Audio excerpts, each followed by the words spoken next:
gifts, you will never be able to open them all. Foremost is love. Use it well, use it lavishly, and share it with as many of those around you as possible. With condoms. No.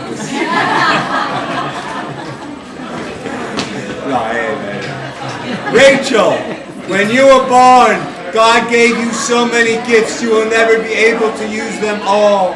Perhaps that is why you seem so overwhelmed and so reticent in using them. Afraid of dissipation, you do not begin to open them. Not realizing to open them, you must open yourself. And then the bounty bestowed is endless. Jonah, when you were born, God gave you so many gifts, you would have never been able to open them all. But now you will never be given the chance. Perhaps God took you as his own gift, and now we are left with sealed packages that will remain full of the endless promise of breathing imagination. It actually is a love poem. All right, okay, I wrote these poems, by the way, in the years following, and then I'm going to go on to even something more joyous. My wife sits downstairs alone in the semi-dark of a midwinter cold Saturday night, knitting a baby blue Afghan. As she cries in the silence, she has just heard lullabies somewhere in her head that she had, it seems, just sung to him. Rocking in the same chair, she is now knit one, purl two. The scarf grows longer and longer, but some things are never finished. Some things never come around to being whole again.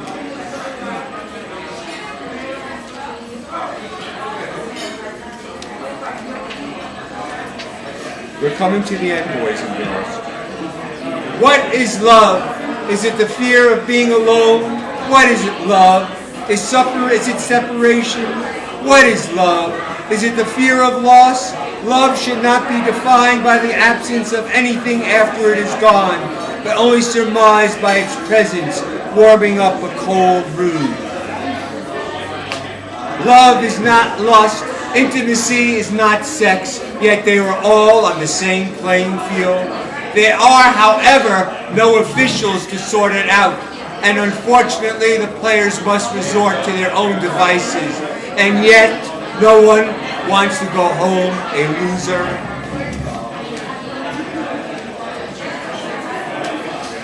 Love requires the constant communication between flower and gardener, with each switching roles.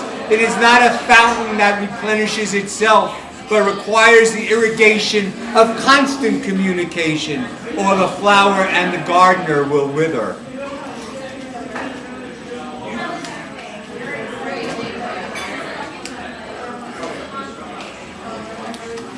Just a few more, and then I will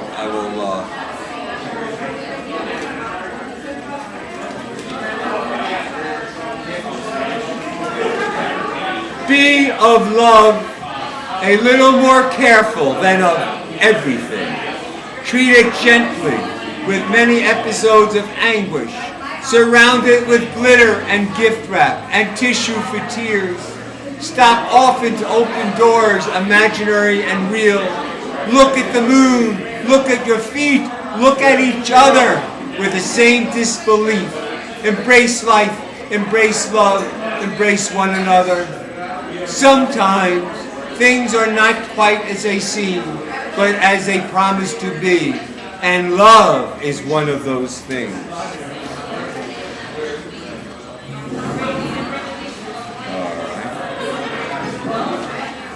I think we're going to read, if I can, but I can't find it. Okay. I think, do me a favor, pass these out. Just pass these out, but you just have to save one for me. Thanks.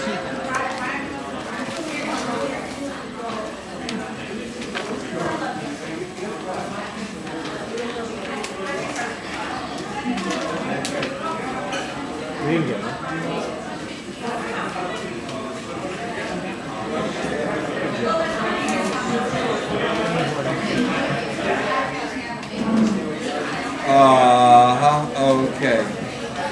I think I will read. I think I will read the last poem. Right? I've been on enough, right? I'll read one more poem than the last poem. Love is the last love poem. Love is the world's greatest hustle. Intoxicated, everyone is invested in the prolongation of the delusion. Love is the world's greatest hustle. Fear of the alone, no one wishes to unravel. Love is the world's greatest hustle because everyone can fool themselves and do. Love is the world's greatest hustle because no one is sane and no one is sure what is true and what is imagined. Love is the world's greatest hustle because what is here today is gone tomorrow. Love is the world's greatest hustle because when it disappears, no one knows where it goes. Love is the world's greatest hustle because without it, there is nothing else and no one survives. So as I say, be of love a little more careful than of everything. Now, this last poem of the day to be uplifting. I had a very intense a very intense conversation with my daughter. We had a lovely spring afternoon in New York, and it turned inclement and cold and windy, and we were freezing, and we were looking for just any kind of shelter. We were downtown, deserted, not just gentrified, and there was one open light, and we went to that one open light, and we went to a gallery, and it was all wild horses. There was an island off the coast of Nova Scotia that a boat was shipwrecked on, and only the horses are, no one else. They let this one man on recently to take pictures, the first man in hundreds of years. And it is an island, a spit of land of wild horses off the coast of Nova Scotia.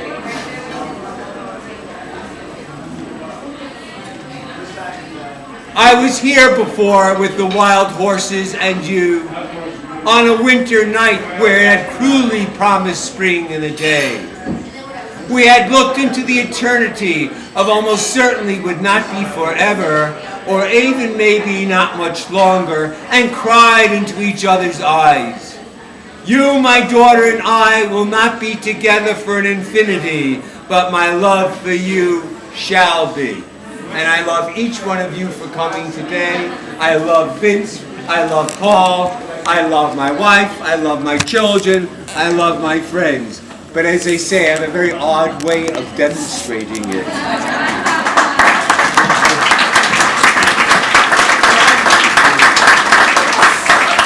Well done. All right. That was okay? That was a pretty good job, sir. How do you feel about it? Good. Of being in business How was it? is that they have to set this dining room up now. You were really good, man. They're unfinished business. But thank you so much again. Please relax, enjoy yourself, get a beer, and you have a great summer. Thank you so much. Let me get a little interview. Let me get a little post-time interview. Yeah. How did you feel throughout the whole thing? I always feel the audience is getting bored. No. Everyone was captivated. Really?